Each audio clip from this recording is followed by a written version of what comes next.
175. Il a commencé en citant le verset « De valent mieux qu'un car ils ont une bonne récompense pour leur travail » Qoélé 4:2.9. Cela fait référence à ceux qui s'efforcent d'engendrer des enfants dans ce monde. Pour le bien des enfants qu'ils laissent après eux, ils reçoivent une bonne récompense dans ce monde. Pour eux, leur père hérite d'une partie du monde à venir. 176. Venez et regardez, le Saint, béni soit-il, plante des arbres dans le monde. S'ils poussent bien, c'est bien. S'ils ne poussent pas bien, il les déracine et les replante ailleurs autant de fois que nécessaire. Telles sont les manières du Saint, béni soit-il, de veiller au bien et à la correction du monde. 177. Va vers la femme de ton frère, et accomplis le devoir d'un beau-frère. Béréchite 38:2.8. Et redondant, car Juda et les autres tribus le savaient. La seule chose importante qu'il lui a dite est élève une semence, car la semence était nécessaire pour la purification et pour préparer un embryon à recevoir le remède, afin que la souche ne soit pas coupée de la racine. C'est le sens de « Et l'homme retournera à la poussière » Io 34:2.15. 178. Ayant été préparés correctement après la dit l'incarnation, ils sont bien loués dans le monde à venir, car il plaît au Saint, béni soit-il. Il est donc écrit, c'est pourquoi j'ai loué les morts qui sont déjà morts plus que les vivants qui sont encore. Eb. Adonai, vivant Qoélé 4:2.2. Car ils reviennent à la vie et reviennent à un âge tendre. Le mot Adonai, comme dans quand je serai vieux, j'aurai du plaisir. Eb. Na. Béréchite 18h12, et il retournera aux jours de sa jeunesse. Io 33:2.24, signifie les jours de jeunesse et de plaisir auxquels il est retourné en incarnation.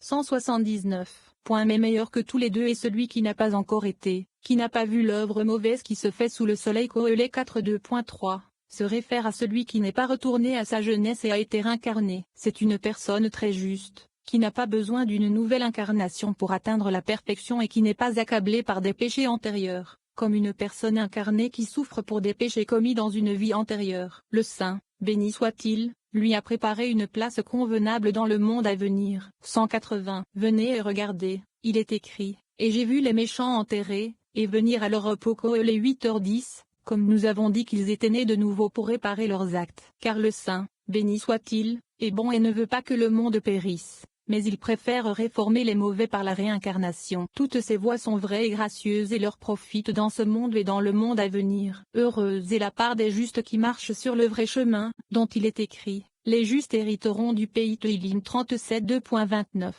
17. Et ce qu'il a fait a déplu à Hachem. Cette section aborde le péché qui, nous dit-on, souille le plus l'homme dans ce monde et dans le monde à venir, la masturbation. Ce jugement n'est pas fondé sur des principes moraux ou éthiques, mais plutôt sur la structure métaphysique des mondes supérieurs. Les forces obscures qui nous défient tout au long de notre développement spirituel tirent leur force et leur subsistance de la lumière qu'elles nous volent. Ainsi, lorsque nous réagissons ou nous comporterons avec intolérance envers les autres, la lumière que nous perdons renforce le mauvais penchant. La masturbation est condamnée pour la simple raison que la semence d'un homme est la substance qui se rapproche le plus, par sa forme, de la lumière du Créateur. Il s'agit d'une énergie brute, nue, qui doivent donc être dissimulées lorsqu'elle est révélée dans notre monde physique. Cette dissimulation a lieu lorsque la semence d'un homme est utilisée dans le but direct de créer la vie. En outre, les relations sexuelles entre un homme et une femme expriment le summum du partage, les deux parties se donnant du plaisir l'une à l'autre. Dans cet environnement aimant et protégé,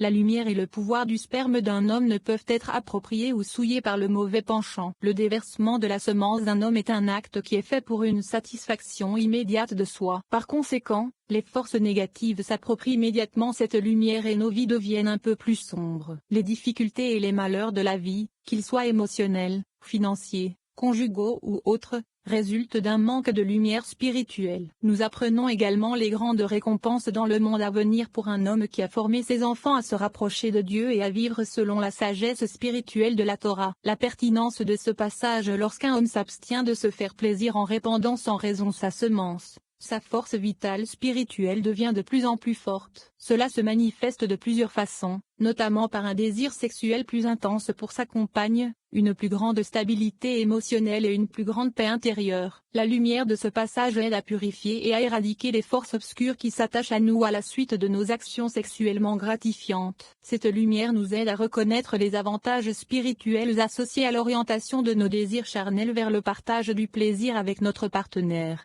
et à attirer la lumière du Créateur dans ce monde obscur.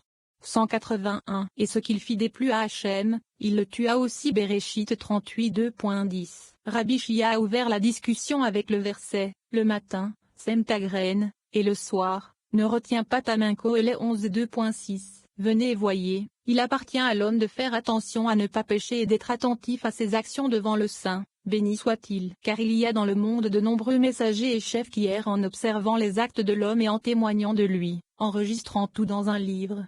182. Venez et voyez, de tous les péchés qui souillent un homme en ce monde, celui qui le souille le plus en ce monde et dans le monde à venir, c'est de répandre son sperme en vain. Le fait de l'évacuer en vain par la main ou la jambe amène l'impureté sur l'homme, comme il est écrit, car tu n'es pas un El qui prend plaisir à la méchanceté, et le mal n'habitera pas avec toi. Tzilim 5. 5. 183. Il n'entre donc pas dans le rideau du Saint, béni soit-il, ni ne contemple la présence d'Atik Yomin, comme l'apprennent les versets, le mal n'habitera pas avec toi. Tzilim 5 2.5. Et le premier-né de Yehuda était méchant aux yeux d'Hachem. Béréchit 38 2.7. Ces deux versets indiquent qu'il ne contemple pas le visage d'Hachem. Par conséquent, il est écrit, tes mains sont pleines de sang. Yeshaïa 2.15, ce qui fait référence au fait de laisser le sang couler par la main, ce qui est semblable à l'écoulement du sang. Heureuse est la part de l'homme qui craint Hachem, qui est préservé du mauvais chemin et qui se purifie pour être occupé par la crainte de son maître. 184. Le verset, le matin, sème ta graine. Kohélet 11 2.6, a déjà été expliqué. Le matin est le temps de la force et de la jeunesse de l'homme. Il doit alors s'efforcer d'engendrer des enfants avec la femme qui lui convient, selon le verset, le matin, sème ta graine. 185. Il est alors temps pour lui d'engendrer des enfants, comme il est écrit, comme les flèches dans la main d'un homme puissant, ainsi sont les enfants de sa jeunesse. Teilim 127. 4. Il est alors en mesure de leur enseigner les voies du Saint, béni soit-il, et de recevoir une bonne récompense pour le monde à venir, comme il est écrit, heureux l'homme qui en a rempli son carquois, ils ne seront pas déshonorés, mais ils parleront avec leurs ennemis à la porte. Teilim 127. 5. Ils ne seront pas déshonorés dans le monde de la vérité lorsque les accusateurs porteront des accusations contre eux, car il n'y a pas de meilleure récompense dans ce monde que la récompense de celui qui enseigne à son enfant la crainte d'Hachem dans les voies de la Torah. 186. Venez et voyez, il est écrit au sujet d'Abraham, car je le connais, il commandera à ses enfants et à sa famille après lui, et ils garderont la voie d'Hachem, pour faire la justice et le jugement. Béréchit 18h19. Ce mérite lui servira dans le monde à venir contre tous les accusateurs. 187. Il est donc écrit, le matin, sème ta graine, et le soir, ne retiens pas ta main. Kohélet 11. 6. Même dans la vieillesse, appelée soir, il est écrit, ne retiens pas ta main pour engendrer des enfants. Pourquoi? Car tu ne sais pas ce qui prospérera, ceci ou cela devant Elohim, et qui les défendra dans le monde de la vérité. 188. C'est pourquoi il est écrit, voici, les enfants sont l'héritage d'Hachem. Teilim 127 2.3. Il s'agit de la vie éternelle, lit. Paquet de vie, de l'âme. Le secret du verset mais l'âme de mon Seigneur sera liée par le lien de la vie. Shmuel 25 2.29. Considéré comme le monde à venir et appelé héritage par l'Écriture, qui fait que l'homme mérite l'héritage d'Hachem. Les enfants permettent à l'homme de mériter l'héritage d'Hachem. Par conséquent, heureux est l'homme qui a des enfants à qui il peut enseigner les voies de la Torah. 18. Et elle ôta ses vêtements de veuve. Cette section explique les actions de Ruth et Tamar, deux femmes qui ont perdu leur premier mari et qui ont ensuite conçu par Lévira. Nous apprenons que toutes deux ont agi pieusement et avec l'aide de Dieu, car la semence féconde de Yehuda a été établie à travers elles. La pertinence de ce passage. Cette histoire concerne la naissance éventuelle du roi David et du Messie. Ce qui est le plus pertinent pour le lecteur, c'est la lumière messianique dissimulée dans ce passage. Une simple lecture du texte allume cette lumière, contribuant à hâter l'émergence du Messie en nous, et à son tour, l'arrivée du Mashiach mondial et de la rédemption finale. 189. Et elle ôta ses vêtements de veuve. Béréchit 38 2.14. Venez et voyez, se peut-il que Tamar, fille de prêtre, toujours pudique, commette l'inceste avec son beau-père? Il répond, elle était une femme juste et a fait cela avec sagesse. Elle n'était pas impudique, mais sage, et savait ce qu'il adviendrait d'elle. Elle s'est approchée de lui pour faire preuve de bonté et de vérité à son égard. 190. Venez et voyez, parce qu'elle savait ce qu'il adviendrait de ses efforts, le Saint, béni soit-il, l'aida dans son acte, et elle conçut immédiatement. Tout cela vient du Saint, béni soit-il. On peut se demander pourquoi le Saint, béni soit-il, n'a pas utilisé une autre femme pour porter ses fils, mais celle-ci, Tamar. Il répond, assurément, elle était nécessaire pour cela et aucune autre femme n'aurait fait l'affaire. 191. La semence de Juda a été établie avec 2 femmes, qui ont donné naissance au roi David, au roi Salomon et à Machia. Les 2 femmes, Tamar et Ruth, se ressemblaient. Les 2 femmes, Tamar et Ruth, se ressemblaient. Tamar et Ruth ont toutes 2 perdu leur premier mari et les ont remplacés par des efforts similaires. 192. Tamar s'est adressée à son beau-père, qui était le plus proche parent de ses fils décédés et donc digne de la prendre en mariage. La raison de son acte est énoncée dans le verset, car elle vit que Sheila avait grandi et qu'elle ne lui avait pas été donnée pour épouse. Béréchite 38 2.14. Elle a donc fait cela par son beau-père. 193. Le premier mari de Ruth est mort comme celui de Tamar, puis elle a fait l'acte de base, comme il est écrit. Elle lui découvrit les pieds et se coucha. Ruth 3 2.7. Elle a ensuite donné naissance à Oved. Vous pourriez demander pourquoi Oved n'est pas né d'une autre femme, au lieu de cette façon. Il répond, assurément, il était nécessaire qu'elle, et non une autre femme, le porte. C'est à partir de ces 2-là que la semence de Juda a été construite et établie. Tous 2 ont bien agi et ont apporté la bonté sur les morts, afin qu'ils soient plus tard parfaits dans le monde. 194. C'est l'explication du verset. J'ai donc loué les morts qui sont déjà morts. Koheleth 4 2.2. Tant que les maris de Tamar et de Ruth étaient en vie, il n'y avait aucune louange à leur nom. Après leur mort, leurs épouses ont été prises en mariage légal et le royaume de David, Salomon et Machia est descendu d'eux. Tamar et Ruth ont tous 2 fait preuve de bonté et de vérité envers les morts, et le Saint, béni soit-il, les a aidés dans cet acte même. Ainsi, tout se passe comme il se doit. Heureux celui qui étudie la Torah jour et nuit, comme il est écrit. Tu la méditeras jour et nuit, afin d'observer de faire tout ce qui est écrit, car alors tu feras prospérer ton chemin, et alors tu auras un bon succès. Yoshua 2.8. 19. Et Joseph fut emmené en Égypte. Cette section commence par interpréter la formulation de la citation du titre comme indiquant l'approbation de Dieu pour cet acte.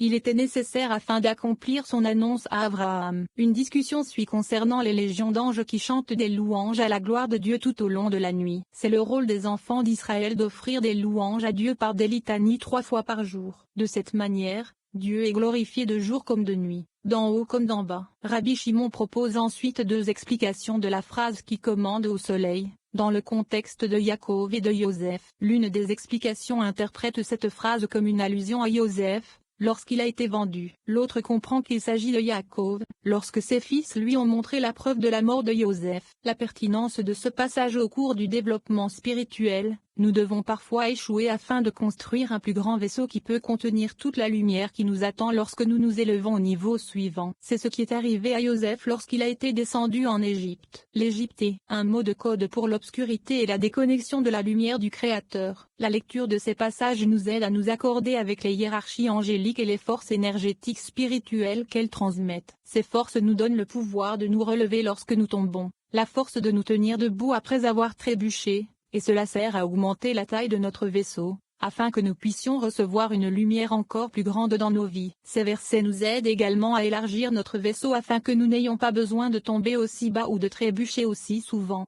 195. Dans le verset, « Et Yosef fut descendu en Égypte, et Potiphar l'acheta » Béréchite 39. Pourquoi est-il écrit « descendu » plutôt que « descendu en Égypte » Il répond, « Le Saint, béni soit-il, a consenti à l'acte de vendre Joseph à l'Égypte, afin que le décret qu'il a fait entre les pièces s'accomplisse, comme il est écrit, sache bien que ta descendance sera un étranger. Béréchite 15h13. Et Potiphar l'acheta, pour commettre avec lui un péché, à savoir la sodomie. 196. Il a cité le verset, qui commande au soleil, et il ne se lève pas, et qui sait les étoiles. Iov 9 2.7. Venez et regardez, le Saint, béni soit-il, a fait 7 étoiles dans le firmament qui correspondent aux 7 séphiroth, Z, Gvura, Tiferet, Netza, Od, Yesod, et Malkout. Chaque firmament contient de nombreux assistants qui servent le Saint, béni soit-il. 197. Il n'y a pas de préposé ou de mandataire qui n'ait pas une tâche et un service précis à accomplir pour le Saint,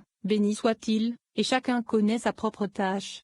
198. Certains sont les messagers de leur maître, désignés dans ce monde pour surveiller les actes des hommes. Il y a ceux qui chantent des chants et des hymnes devant lui, et ceux qui sont chargés de la poésie. Et même s'ils sont chargés de la poésie, il n'est pas d'hôte, d'étoile ou de constellation qui ne loue le Saint, béni soit-il. 199. En effet, à la nuit tombée, 3 légions sont réparties dans les 3 directions du monde, chacune contenant des milliers et des dizaines de milliers d'anges, dont la tâche est de chanter. 2.